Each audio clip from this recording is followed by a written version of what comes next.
말씀을 좀 이제 나누겠습니다. 여러분, 우리가 지금 사사기서를 계속 묵상하고 있는데 사사기에 여러 사사들이 지금 나오잖아요.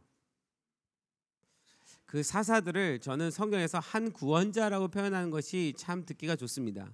하나님께서 일으키시는 한 구원자.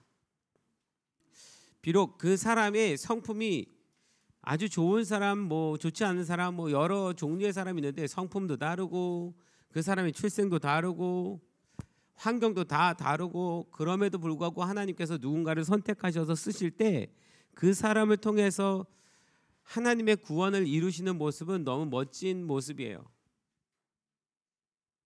그 구원을 이루시는 그 하나님의 그 계획하심 안에 나도 사사처럼 들어가 있다면, 그렇게 살 수 있다면 진짜 행복하겠구나라는 생각도 하고, 그래서 이 성경에 나오는 그 사사 시대에 대해서 항상 사사 시대 때는 자기 소견에 좋을 대로 행하였더라, 이 말 때문에 이 사사 시대에 대해서 다 부정하고 싶은 마음이 우리 안에 가끔 있는데, 그러나 사건 하나 보면 하나님의 역사가 굉장히 놀랍게 일어나는 사건들인 거예요. 하나님이 정말 당신의 백성을 사랑해서 그 백성들을 그 죄악으로부터, 악한 세상으로부터, 어둠으로부터, 이방 민족으로부터 구원해내는 사건입니다. 우리가 이 땅에서 어둠에게 계속 눌려 살아갈 수밖에 없는 그런 존재들인데, 그런 우리들을 하나님께서 항상 당신의 백성들을 살려내시는 그것과 똑같은 거죠. 근데 계속 반복돼요. 이스라엘 백성은 여전히 하나님 목전에 악을 행하였더라. 그래서 40년 동안 뭐 핍박을 받았더라, 18년간 받았더라, 20년을 받았더라, 어두움 가운데 그렇게 살아갈 수밖에 없었더라. 하나님께서 한 사사를 일으켜 세웠더라. 누구 그 중에 이번 주에 오늘까지 계속 있었던 한 사람이 삼손이에요. 우리가 너무 잘 아는 삼손. 삼손을 너무 잘 알아서 그런지 제가 그동안 설교를 참 많이 했지만 삼손 설교를 한 번도 안 했더라고요. 제 노트북에 삼손에 대한 이야기 자체가 없더라고요. 너무 잘 아는 이야기라서 항상 그냥 특별하게 안 하고 넘어갔다는 생각이 들어요. 이번에 삼손에 대해서 가만히 한번 좀 생각해 봤어요. 묵상해 보면서 하나님이 이 삼손을 통해서 우리에게 뭘 말하고 싶은 거지? 자, 40년 동안 블레셋 사람의 손에 이스라엘을 넘기셔서 이스라엘이 괴롭힘을 당했습니다. 40년간 괴롭힘. 먼저도 얘기했지만 우리가 일제시대 때 약 30년간 괴로움을 당했는데 그 30년간의 괴로움이 100년이 지나고 여전히 괴로울 정도로 참 아픈 시간이었는데 똑같아요. 그렇게 40년간이라고 생각하면 됩니다. 그러니까 성경에 어느 블레셋 백성에게, 뭐 아말렉에게, 뭐 미디안에게, 뭐 암몬에게, 모압에게 그렇게 괴롭힘을 받았더라, 몇 년 받았더라, 이걸 전부 일제시대 때에다가 비교하면 딱 떠오를 거야. 아, 이렇게 힘들었겠구나. 뭐 우리 장로님 권사님이야 그 시간을 지나갔으니까 너무 잘 아실 거지만, 그때 하나님께서 단지파 가족 중에 마노아라는 한 사람에게 찾아오셔서 아들을 주십니다. 그의 이름이 삼손. 손이 세 개가 아니에요. 하나님의 사자는 마노아 그 아내에게 나타난 아들을 줄 것을 예고하는데, 그 아들을 줄 것을 예고하면서 그 아들에게 나실인으로 바치라고 요구를 합니다. 나실인, 여기서 이제 나실이라는 말이 나와요. 나실인. 그 나실인이 지켜야 될 세 가지에서 말합니다. 세 가지 뭔지 아시겠죠? 우리 묵상에서 알죠? 첫 번째, 그냥 간단하게 하면 포도주와 독주를 마시지 말아야 된다. 포도주와 독주 마시지 말아라. 두 번째, 부정한 어떤 것도 먹지 말아야 되고 죽은 사체를 만지지 말라. 세 번째, 머리를 자르지 말라. 이 세 가지를 얘기하는데 이 세 가지 얘기를 이 성경에 보면 13장에서 세 번을 반복해서 얘기해요. 먼저 마노아의 아내에게 나타나서 주의 사자가 나실인으로 세우는데 이 세 가지를 지켜야 돼라고 말했어요. 그 아내가 남편한테 가서 얘기합니다. 남편한테 얘기하는데 그대로 얘기했더라 이렇게 표현하면 될 걸 굳이 처음부터 똑같이 또 한 번 얘기하는 거야. 이 세 가지, 포도주 먹지 말고, 독주 먹지 말고, 부정한 거 먹지 말고, 머리 자르지 말고, 이렇게 나한테 얘기하더이다. 남편한테 얘기해요. 그 두 번 기록이 돼요. 그 남편이 하나님께 주의 사자를 보내줘서 나한테도 한 번 더 말해주면 안 되냐고. 그래서 주의 사자가 또 왔어요. 그 남편이 가서 또 만납니다. 그리고 이 얘기를 또 들어요. 그래서 13장에만 세 번이 기록이 되는 거예요. 그렇게 3번 정도 기록하는 거라면 이게 지금 얼마나 중요한 얘기인지 알겠죠. 하나님에게 있어서는 굉장히 중요한 얘기인 거예요. 나시린으로 이 3가지를 지켜야 되는 거. 그냥 밥 먹을 때 예절 이 정도의 수준이 아닌 거예요. 이걸 진짜 지키냐 안 지키느냐에 따라서 이 아이가 이스라엘 백성들을 구원하냐 아니냐가 달려있는 거예요. 그런데 한 가지 여기서 우리가 이런 생각은 해보고 넘어갈 수 있을 것 같아요. 왜? 다른 수많은 사사들이 있었는데 그 사사들에게는 나시린이라는 어떤 명령을, 어떤 규칙을, 서약을 시키지 않았는데 삼손에게만 시켰을까요? 그렇지 않아요? 왜 삼손에게만 이걸 허락을 하죠? 삼손에게만 이렇게 하라고 말을 하는 거죠. 여러분, 나시린으로 살았던 대표적인 2사람 또 하나 누구 있어요? 사무엘이요. 사무엘도 나시린으로 살았어요.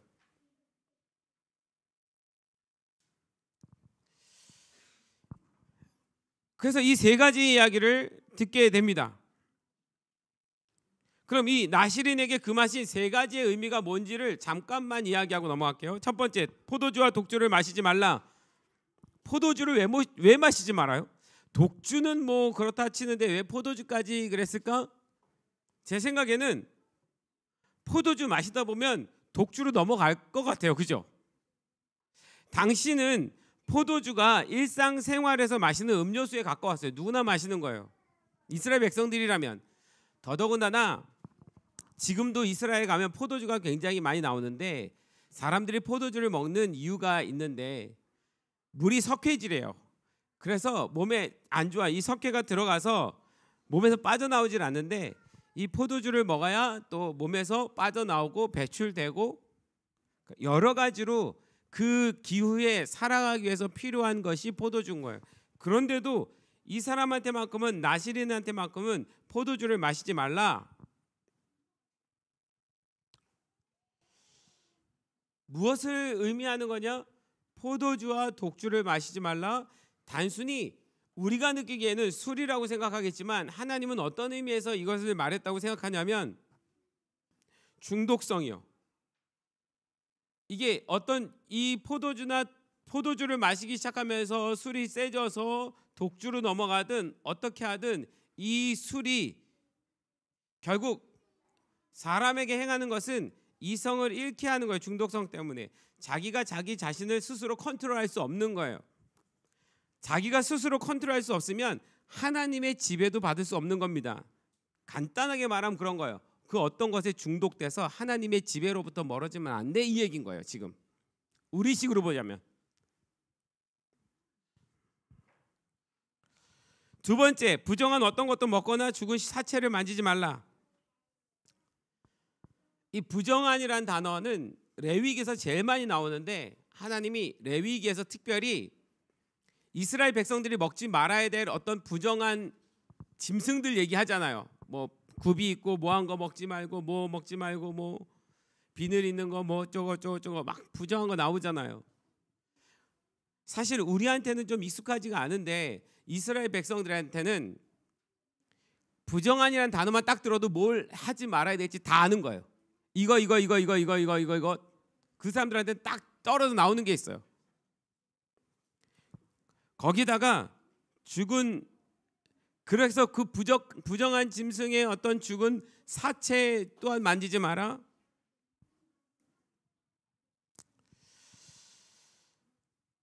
이 사체라는 건 죽음이잖아요. 우리에게 있어서 죽음은 성경에서 말한 정확한 명시대로 하면 죄의 대가예요. 죄의 삭은 사망이다, 죽음이다.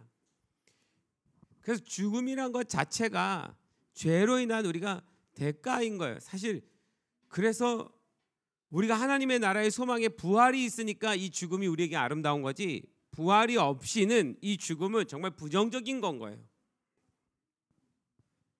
이스라엘 백성들에게 있어서 죽음이 있는 어떤 시체를 만지는 건 굉장히 부정한 것이었습니다.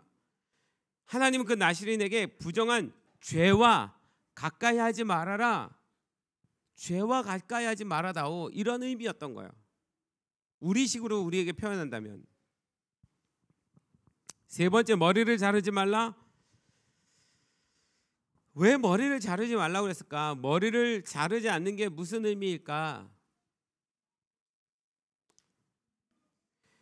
나실인이 머리를 자르지 않는 것은 하나님의 주권을 인정한다라는 행위입니다. 나에게 있어서 모든 주권은 하나님에게 있다, 이런 뜻인 거예요. 그런 의미에서 머리를 자르지 말라고 한 거예요. 자신의 머리의 주인 되시는 분이 하나님이란 걸 인정하는 거예요. 그 권위에 나는 철저히 순종하며 살아가겠다라는 거예요. 하나님, 당신이 나의 주인입니다라는 뜻인 거예요. 당신이 나의 주인입니다. 오늘날에 이스라엘 가면 유대인들이 키파라는 걸 써요. 이렇게. 이 키파가 무엇을 의미하느냐?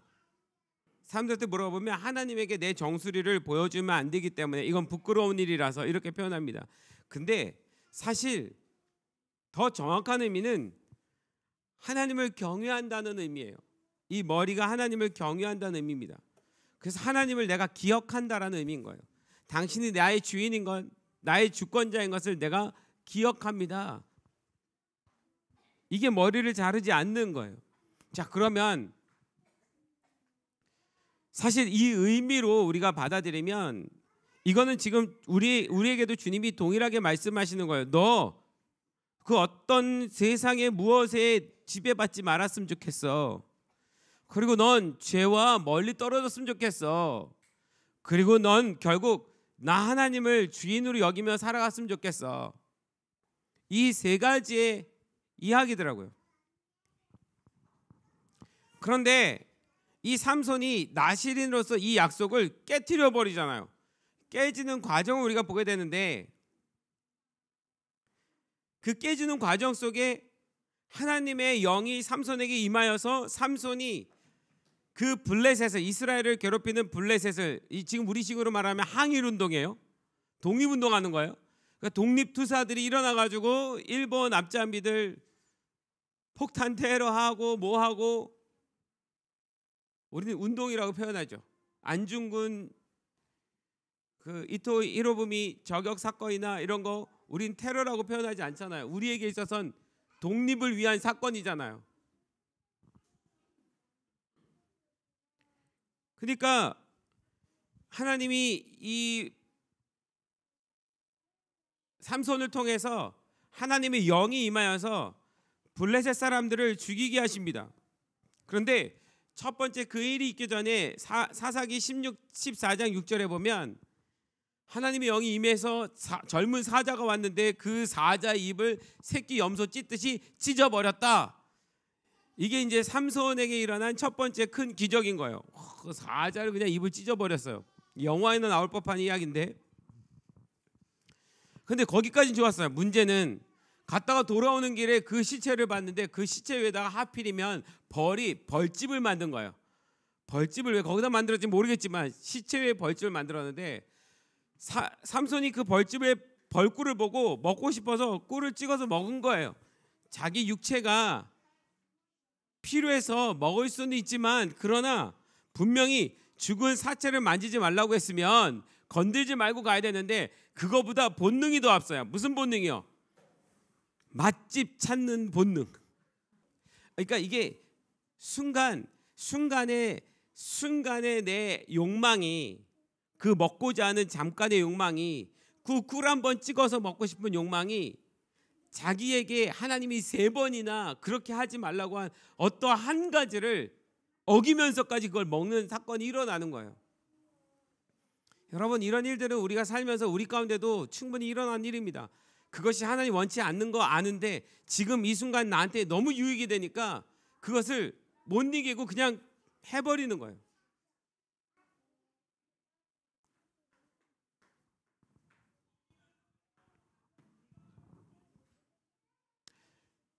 그래서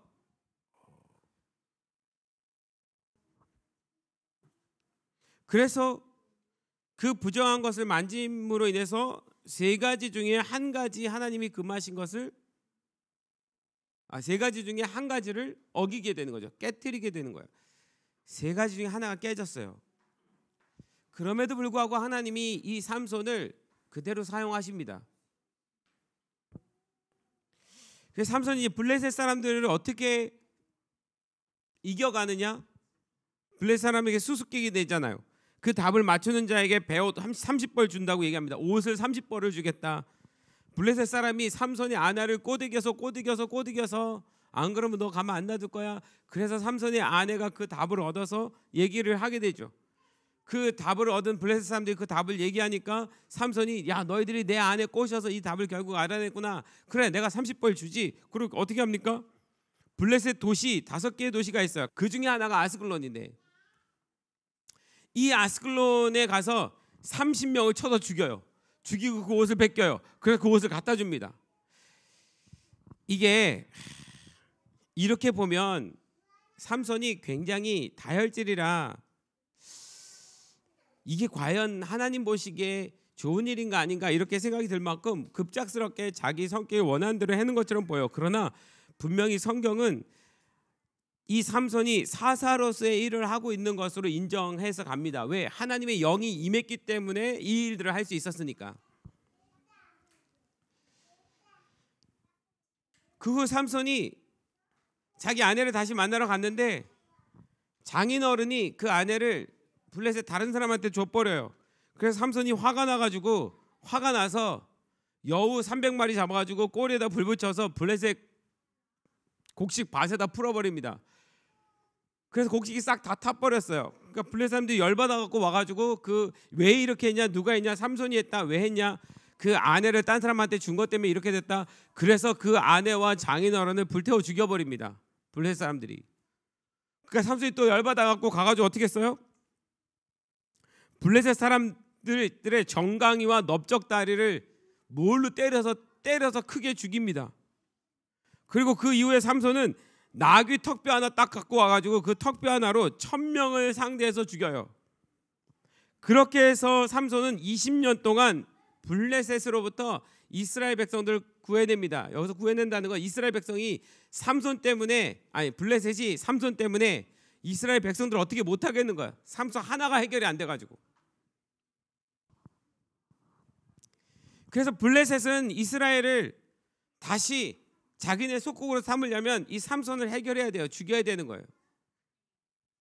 이게 단순히 블레셋 몇 사람과 삼손의 문제가 아니라 이스라엘과 블레셋의 문제인데 삼손이 이걸 지금 막고 있는 거예요. 문제는 삼손이 데릴라라는 여인을 만나면서 시작하잖아요. 그죠? 우리 많이 들었죠? 들릴라. 근데 이 들릴라는 여자가 블레셋으로부터 은 1100개를 받아요. 그래서 삼손은 은 1100개를 받고 팝니다. 밤낮을 졸라요. 어떻게 하면 이 삼손의 힘이 없어지는지. 그래서 도연아 3가지를 얘기를 해. 너무 열심히 들어서. 졸라서 어떻게 하면 삼손 당신의 힘이 사라집니까? 나한테 꼭 알려달라고 막 졸라요. 그 삼손이 어쩔 수 없이 한 가지 얘기합니다. 사실 거짓말이죠. 새 활줄, 새거 활이죠. 활줄을 7 가닥으로 결박해서 묶어버리면 힘이 빠질 거야. 이렇게 얘기를 해요. 그 아내가 들릴라가 블레셋 사람 데려다 놓고 그 새 활줄로 7번 감아 묶고 그리고 삼손이 그걸 이기냐 아니냐 보는데 삼손이 한 번에 끊어버립니다. 그러니까 이 여자가 날 속였다고 또 아양대기 시작하면서 또 꼬시기 시작하는 거죠. 2번째로 그래서 하다못해 얘기해 줬는데 뭐예요? 새 밧줄로 묶어버리면은 내 힘이 빠져 이렇게 얘기해요. 사실은 아닌데 그 여자가 또 묶었어요. 그리고 블레셋 사람들이 또 삼손을 죽이려고 기다리고 있는 거예요. 그런데 그것을 불에 탄 시로라기처럼 또 금방 끊어버리는 거예요.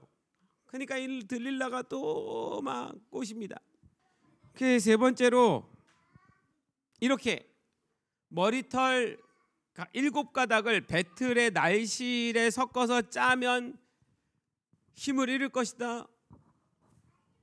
그래서 그 여인이 그 삼손을 베갯마트에 재우고 머리털을 날실로 해서 배틀 갖다가 짜가지고 말뚝에다가 박아버렸는데 말뚝을 뽑을지언정 삼손의 힘은 사라지지 않아요. 제가 여기서 한 가지 좀 삼손이 3번이나 그렇게 한 동안에 그렇게 평안히 고온히 잘 수 있을까요? 뭐 도통 이렇게 둔한 사람이 있을 수가 없잖아요. 지금 삼손 자기 되고 별짓을 다 하고 있는 거잖아요. 지금 이 별짓을 다 하고 있는데, 그런데 이 삼손이 그것도 모르고 쿨쿨쿨쿨 자고 있다? 제가 생각하는, 이거 어떻게 해야 재워요? 이거 뭐 먹여야 재워요? 이거 술 먹여야 재워요? 독주 먹여야 자는 거야 이거? 물론 성경에 기록되어 있지는 않지만 아마도 삼손은 아주 독한 독주를 들릴라가 먹였을 거고, 그는 포도주조차도 입에 대지 말아야 되는 사람인데 그 한 여인의 꾀임에 너무 쉽게 마시고 뻗어버린 거예요. 이성을 잃어버렸어요. 자기를 지배할 수 없어요. 자기가 컨트롤이 안 돼요. 그 깊이 빠진 삼손이 몇 번씩이나, 이 3번씩이나 이런 일들이 있었다는 건, 아내가 이렇게 했다는 건 정신 차리잖아요. 그리고 삼손이 들릴라에게 진짜 얘기해 줍니다. 삼손이 진심을 드러내서 말해요. 내 머리에는 삭도를 대지 아니한다. 내가 모태에서부터 하나님의 나시린이 되었음이라 알고 있는 거예요. 나시린이라서 만일 내 머리가 밀리면, 잘리면 내 힘이 내게서 떠나고 나는 약해져서 다른 사람과 같을 것이다. 진실을 말해버립니다.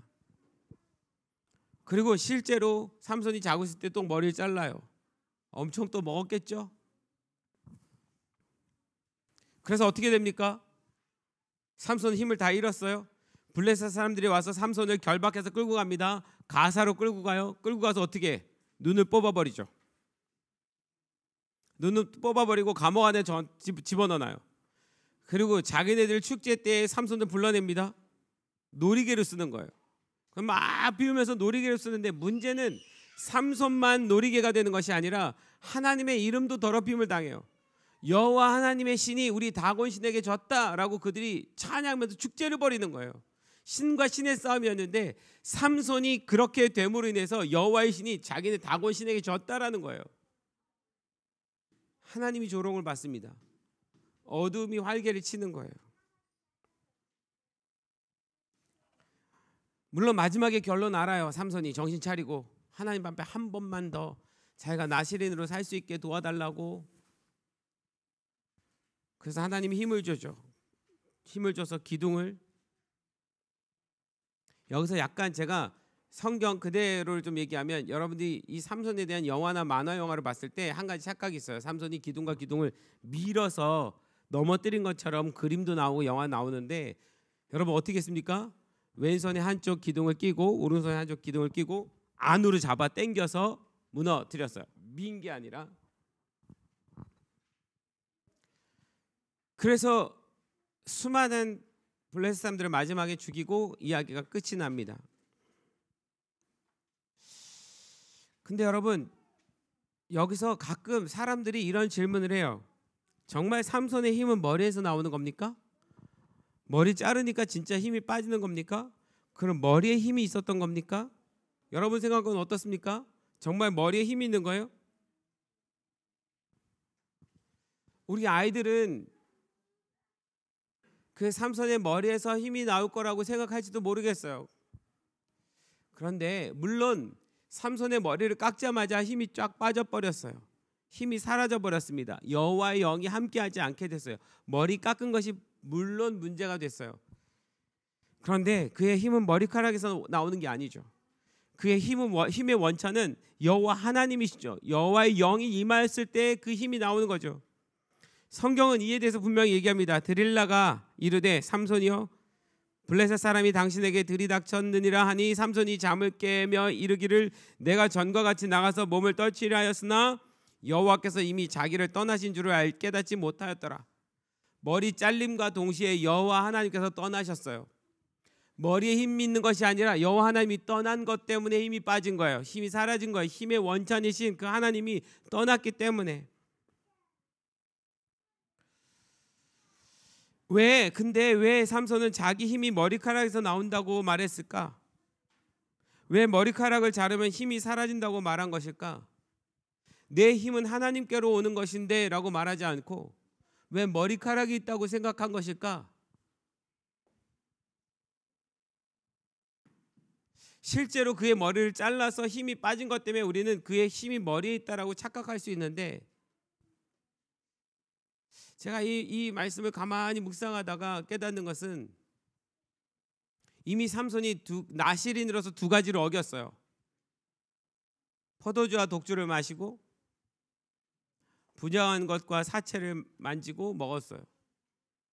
나머지 하나 남은 게 머리카락 하나예요. 제가 볼 때는 이 머리카락 하나가 제일 중요해요. 왜요? 어떤 것에 중독돼서 지배당하지 말라고 처음 했죠. 죄와 멀리하라고 했죠. 그래서 세 번째 머리는 어떤 의미입니까? 하나님을 경외함이에요. 하나님을 기억함이에요. 머리를 자른다는 것은 하나님을 경외하면서 떠났거나 버렸거나 외면했거나 이런 얘기를 하는 거예요. 이 먼저 두 가지가 끝났기 때문에 마지막 하나 남았어요. 이 하나 남은 것조차 그 하나님을 버리는 순간 그 머리를 자른다는 건 곧 하나님의 나실인으로서의 사명을 마지막 하나까지 갖고 있던 걸 버렸다는 의미고, 더 이상 하나님과 함께 하지 않겠다라는 의미고, 그 여인의 말 때문에 하나님을 팔아버린 사건이 되어버리는 거고, 가룟 유다처럼. 그래서 하나님이 떠나셨어요. 그래서 힘이 없어진 거예요. 머리카락이 힘이 아니라 나실인이었다는 것이 힘이었던 거예요. 나실인으로 살아간 것이 힘이었던 거예요. 근데 그 마지막 나실인으로서 지켜야 될 그 세 가지 마지막 끝나는 순간 하나님은 떠나버리셨어요.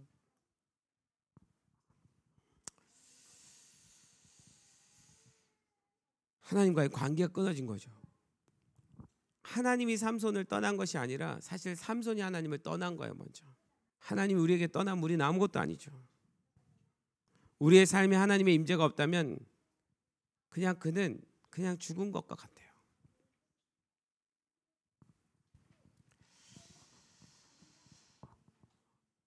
이 시점에서 나실인이 뭔가를 한번 생각해 봤으면 좋겠어요.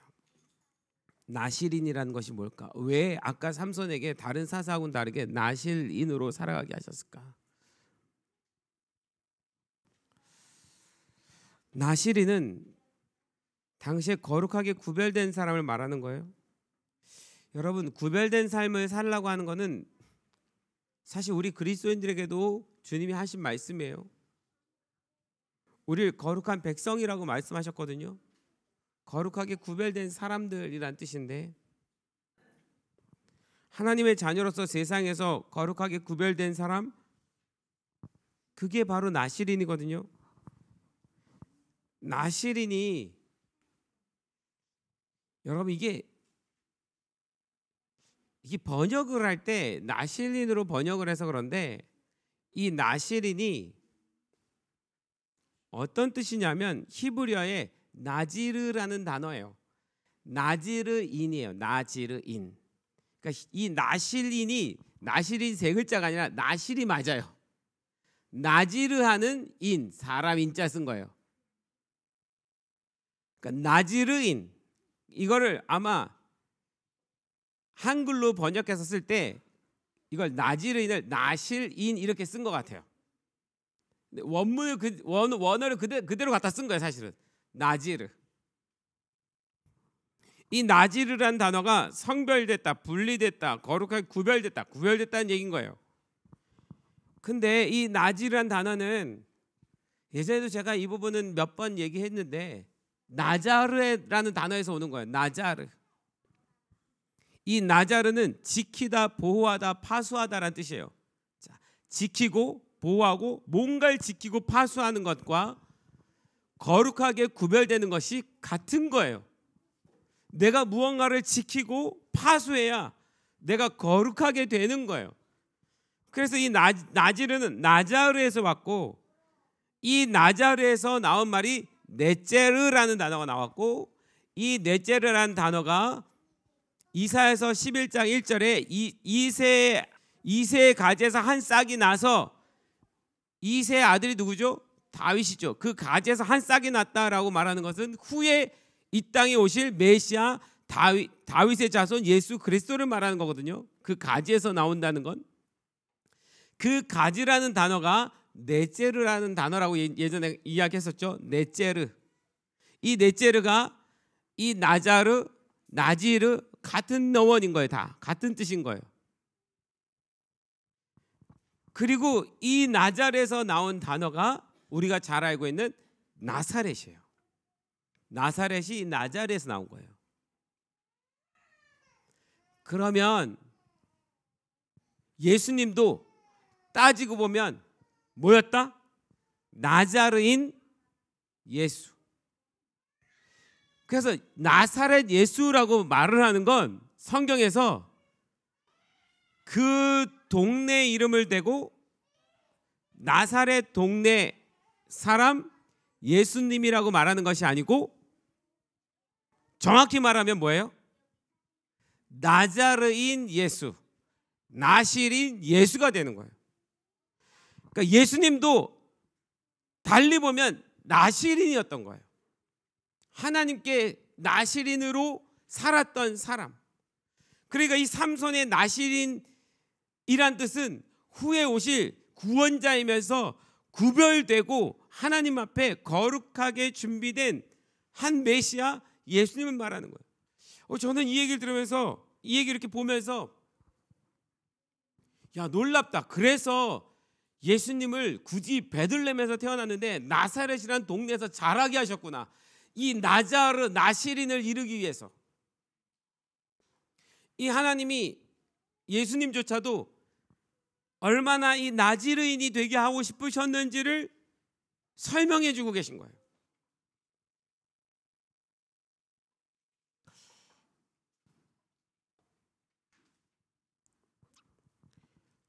사도행전 10장 38절에 보면 하나님이 나사렛 예수에게 성령과 능력을 기름 붓듯 하셨음에 이렇게 기록되어 있어요.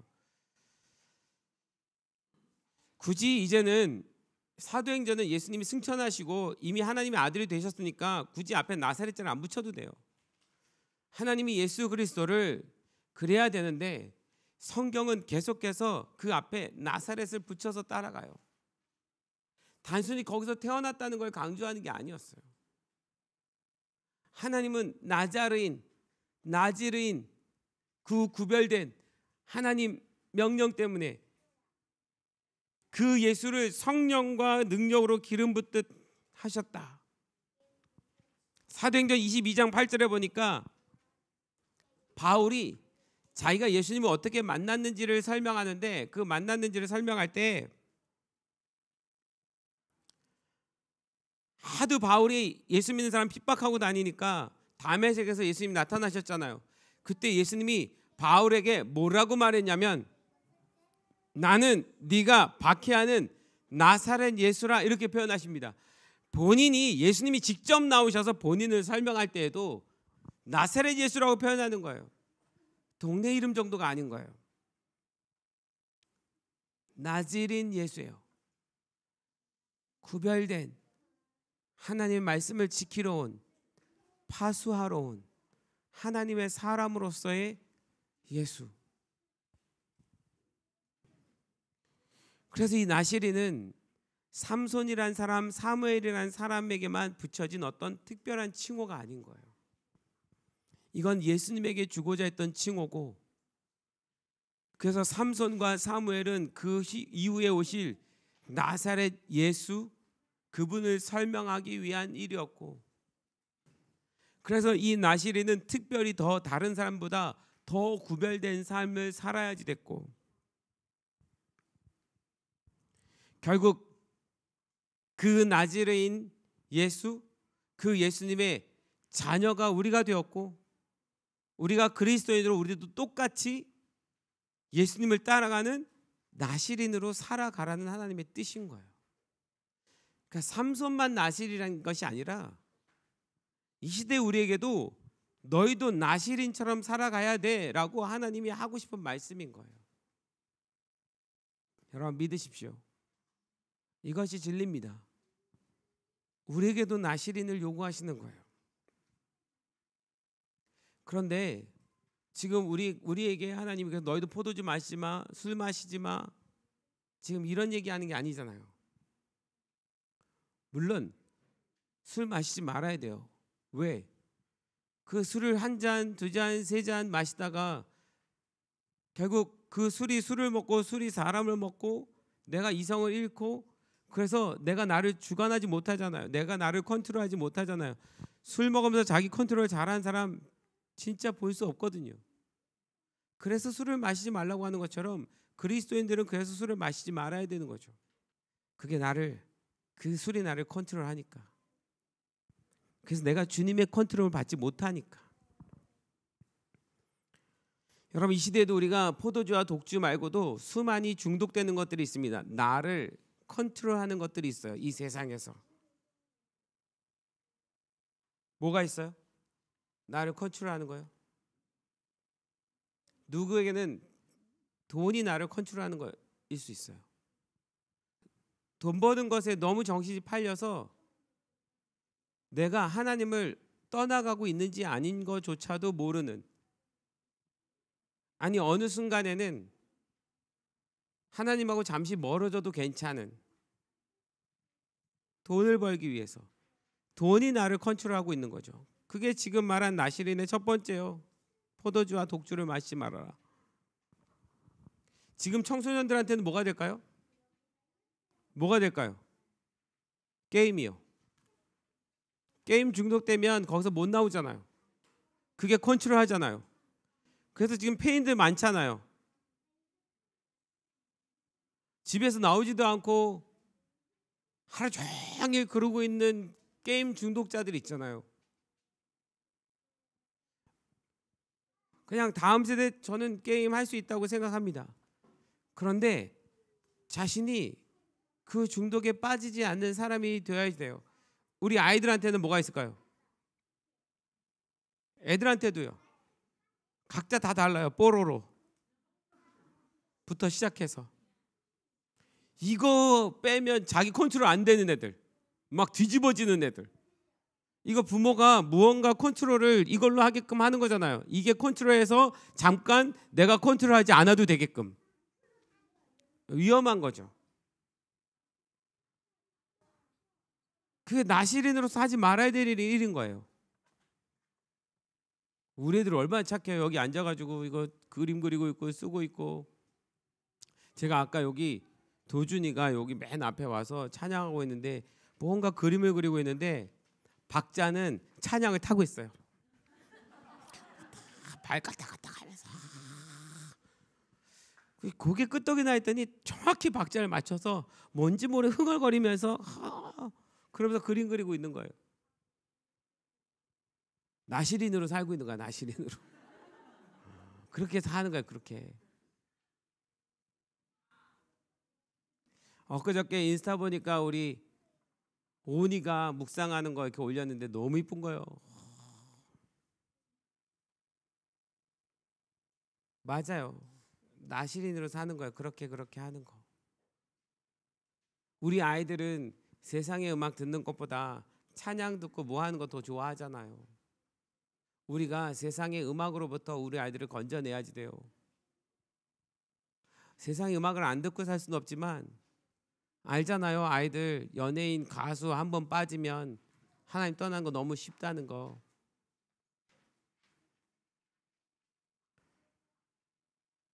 우리에게 있어서도 하나님이 하지 말라는 지금 포도주와 독주는 여러 가지가 있는 거예요. 미디어요. 각종 미디어요. 이거 미디어 때문에 자기 생활 안 되시는 분들 혹시 있습니까? 여기 중독돼서 자기 할 거 하면서 이렇게 볼 수 있죠. 지금은 이거를 끊고 살아갈 수가 없어요. 우리 세계에는. 그죠? SNS 다 이걸로 해야 되잖아요. 유튜브 저도 많이 보고 저도 많이 해요. 그러나 나를 완전히 컨트롤해서 내가 다른 일을 못 하게끔 영적인 어떤 삶을 못 살게끔 만들 정도가 돼서는 안 되는 거죠. 그런데 이거 할 시간인데 묵상할 시간 없잖아요. 이거 할 시간인데 기도할 시간은 없잖아요.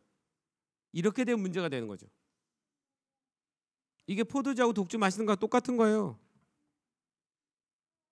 뭐 말할 것도 없죠. 음란, 분노, 나를 컨트롤하는 수많은 것들. 여러분 이 코로나 때문에 많이 어렵지만 그러기에 더욱더 하나님의 컨트롤 안에, 말씀의 그 컨트롤 안에 들어가셔야지 됩니다. 특별히 이 중에 제일 무서운 거 뭔지 알아요? 돈이요. 돈은 필요해요. 돈은 중요해요. 그러나 그것이 나를 컨트롤하지 못하게 하세요. 그것 때문에 내가 하나님을 떠나는 일이 있어서까지 돈을 취해서는 안 된다고요.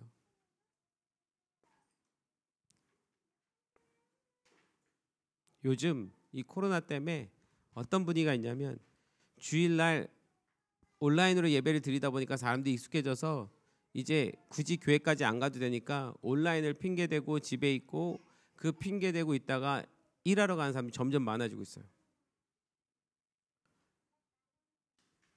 여러분 주일 주님께 드리십시오. 그거 포도주하고 독주 마시는 것처럼 되는 거예요. 둘째, 죄의 더러움으로부터 멀리하라는 거예요. 부정한 거, 사체 만지지 말라는 건 죄의 어떤 모양이라도 버리라고 성경에 말씀하셨잖아요. 어떤 모양이라도 버려라. 더럽고 부정하고 악한 것에서부터 자기를 구별시켜야지 돼요. 성령님은 우리 안에 양심을 주셨습니다. 그 양심이 이미 내가 다 알아요. 뭐가 죄고 뭘 하지 말아야 되는지 다 알아요. 모르지 않아요. 모른 척 할 뿐이지. 누구나 자신이 지금 행하는 일이 옳은지 아니지 알아요. 더더군다나 예수 믿는 자들이라면 내 마음 안에 성령님이 찔리게 하셔요. 찔려서 내 양심이 이미 안다고요. 그럼에도 불구하고 그 양심을 짓밟으면서까지 무언가를 하죠. 그게 좋아서. 삼손이 그 꿀 한 모금 먹는 것이 너무 좋아서, 그 육체 하나 채우는 것이 좋아서 그것 때문에 잘못인 거 알면서도 저지르는 것처럼 우리도 수없이 그런 일들을 저지르는 거예요. 하나님은 이 모든 것을 피하라고 합니다. 바울이 로마서 3장 10절에서 18절에 뭐라고 했어요? 기록된 바 의인은 하나도 없나니 하나도 없으며 깨닫는 자도 없고 하나님을 찾는 자도 없고 다 치우쳐 함께 무익하게 되고 선을 행하는 자는 없나니 하나도 없도다. 그들의 목구멍은 열린 무덤이요 그 혀로는 속임을 일삼으며 그 입술에는 독사의 독이 있고 그 입에는 저주와 악독이 가득하고 그 발은 피 흘린 데 빠른지라 파멸과 고생이 그 길에 있어 평강의 길을 알지 못하였고 그들의 눈앞에 하나님을 두려움이 없느니라 함과 같으니라. 여러분 이 죄들이 결국 우리한테 무엇을 가져다 줍니까? 눈앞에 하나님을 두려움이 없게 만들어요. 내 눈앞에 계신 하나님이 하나도 안 두려워지는. 그래서 이 죄가 세 번째로 넘어가요. 어떻게 해요? 머리를 자르지 말아라. 하나님 권위에 순복하라는 거죠. 우리의 머리 대신 주인은 예수님이세요. 그분이 나의 주인이십니다. 그분이 원하시는 대로 난 살아가는 거예요. 내가 원하는 대로 살아가면서 그분의 도움을 필요로 하는 것이 아니라 그분의 뜻대로 살아가면서 그분의 도움을 필요로 하는 거예요. 우리는 교회의 한 지체입니다. 우리의 머리는 예수 그리스도 한 분이십니다. 우리는 그 머리에게까지 성장하고 자라야 되는 성도들인 거예요. 그 머리 대신 주님이 시키는 대로 살아야 되는 거예요. 근데 문제는 언제부턴가 내 자신이 내 머리 주인이 되는 거예요. 내가 주인이 돼버려요. 삼손이 그 머리를 자르는 그 순간은 그것이 얼마나 중요한 하나님과의 관계성이었는데 그 여인에게 너무 가볍게 쉽게 하나님의 힘의 원천인 것을 말하지 않고 머리에 힘이 있다고 이미 그 힘이 자신에게 있다고 착각한 거예요. 무서운 거죠. 그 힘이 자신에게 있다고 자기 머리에 있다고. 삼손은 정말 믿은 거예요. 그렇게 착각한 거예요. 처음엔 아니었죠. 그러나 점점 그가 타락해 가면서 그 힘은 자기 머리에서 나온다고 생각한 거예요. 사실은 그게 하나님을 붙드는 마지막이었는데 자기 자신이 자기 인생의 주인이 되어버렸어요. 내가 원하는 거, 내가 뜻하는 대로 살아가면 이렇게 되는 거예요. 이게 세 번째 어긴 겁니다. 그래서 제일 무서운 게 이 세 번째예요. 결국 첫 번째, 두 번째 지나서 마지막에 우리는 어디로 가냐면 내 인생의 주인 내가 돼버려요. 그런데 삼손처럼 몰라요. 너무 당연히 하나님은 나하고 함께 할 거라고 생각을 하는 거야. 이미 나는 하나님을 떠나면서. 그래서 자기 소견에 좋을 대로, 마음대로. 예전에 제가 여러분에게 죄에 대해서 가르칠 때 죄는 뭐라고 했던 거 기억하십니까? 죄는 하나님 앞에서 자기를 주장하는 의지라고 그랬어요. 하나님 앞에서 내 마음대로 살겠다라고 고집하는 거라고 그랬어요. 그래서 하나님이 내 주인이 아니고 예수님이 내 주인이 아니고 내가 내 인생의 주인이 되는 거예요. 하나님은 날 와서 도와주든가. 말씀도 필요 없고 자신의 주인이 누군지도 모른 채 그렇게 살아간다면 하나님의 영이 그를 떠날 수밖에 없어요. 그러면 그의 삶은 피폐해지고 하나님의 은혜는 없는 거죠. 하나님의 영이 떠나면 세상의 조롱거리가 될 뿐입니다. 블레셋 민족이 여호와의 신을 이긴 것처럼 다곤 신 앞에서 찬양하면서 여호와를 조롱했던 것처럼, 여러분 그렇게 되면 그 사람에게서 하나님의 영이 떠나는 것뿐만이 아니라 우리 그리스도인들이 나시린으로 살아가지 않을 때 누가 하나님이 조롱을 받아요. 온 세상에 지금 우리가 사는 이 세상이 그렇게 된 것 같아요. 나시린인 나지르인인 우리 그리스도인들이 온전하게 이 나시린처럼 살아가지 않았기 때문에, 세상 사람들과 똑같이 살아가 버렸기 때문에, 그래서 세상 사람들이 이제 우리가 별것 아닌 것 같고 이제 교회에 힘이 없어졌고 교회를 어떻게 하든 상관없어졌고 그리스도인들을 어떻게 말하건 상관없고 예수를 어떻게 조롱하건 괜찮아진 세상이 돼버린 거예요. 그래서 주님이 조롱을 받고 있어요. 하나님도 그런 시간을 허락하십니다. 놔두십니다. 하나님 당신이 조롱을 받지만 하나님께서 당신의 백성들이 하나님을 떠나서 일어난 일이라 그 일들을 겪게 하셔요. 언제까지? 누군가 나시린이 다시 일어날 때까지. 저는 지금 당연히 우리가 회개해야 될 문제지만 가슴 아파야 될 시간이라고 생각해요. 교회가 이렇게까지 사회의 조롱을 받고 있는 거.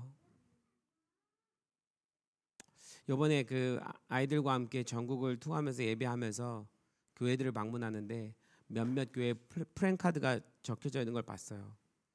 그 프랜카드에 뭐라고 적혀져 있냐면 교회가 잘못했습니다. 교회가 사랑하지 못했습니다. 용서해 주십시오. 더 사랑하겠습니다. 라는 이런 프랜카드가 곳곳에 붙어 있어요.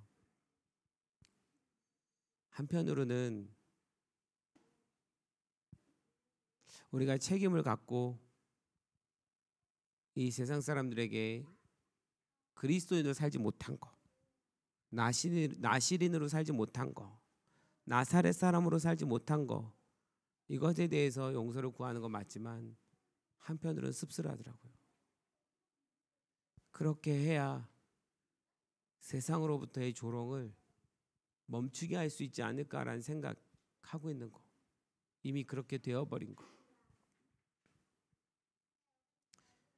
삼손이 두 눈 다 뽑히고 쇠고랑 차고 그 다곤신을 숭배하는 그 자리에서 놀이개감이 되고 조롱거리가 된, 그게 우리의 모습이 돼서는 안 되잖아요.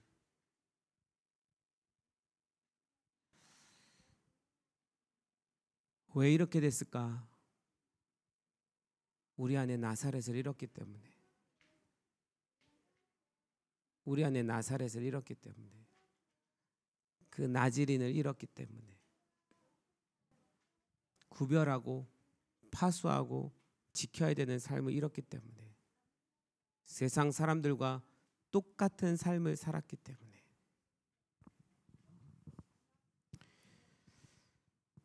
여러분, 세상에 살지만 우리는 세상의 방법과 구별되어야 됩니다. 말씀으로 자신을 지키며 살아가야 해요. 예수님의 방식으로 철저히 살아가야 됩니다. 나지린처럼. 베드로가 말한 것처럼 그러나 너희는 택하신 족속이요 왕 같은 제사장들이요 거룩한 나라요 그의 소유가 된 백성이니 이는 너희를 어두운 데서 불러내어 그의 기이한 빛에 들어가게 하시니 아름다운 덕을 선포하게 하려 하심이라. 너희는 택한 족속이고 왕 같은 제사장들이고 거룩한 나라고 하나님의 소유가 된 백성이고. 어두운 데서 불러내서 귀한 빛에 들어간 자들이다. 이게 나사렛인데, 이게 나즈린인데, 왕 같은 제사장이어야 되는데, 이 세상에서 왕같이 살아가야 되는데,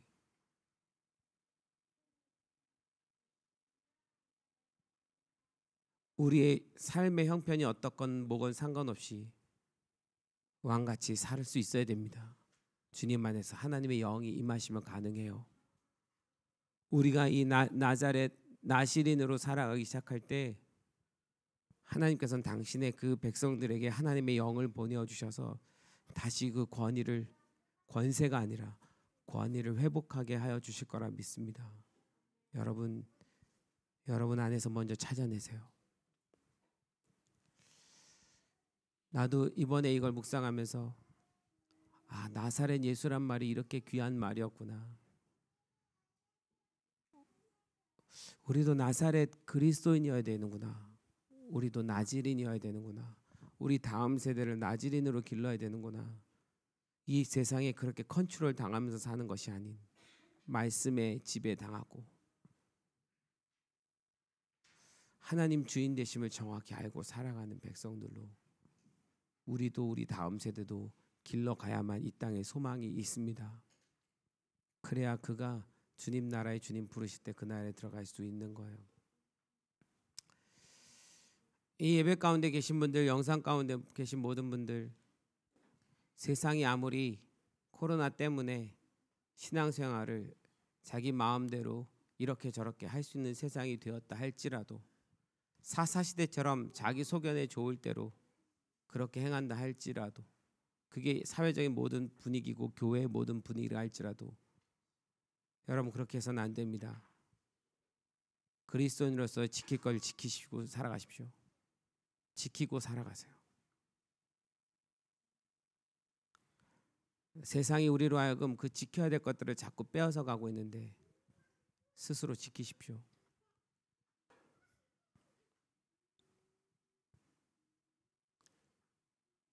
지키지 않으면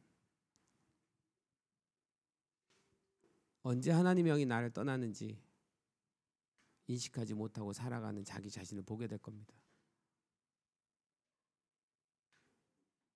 세상에서 얼마나 내가 필요한 존재가 되건 내 필요를 얻건 그러나 하나님 떠나면 아무것도 없죠.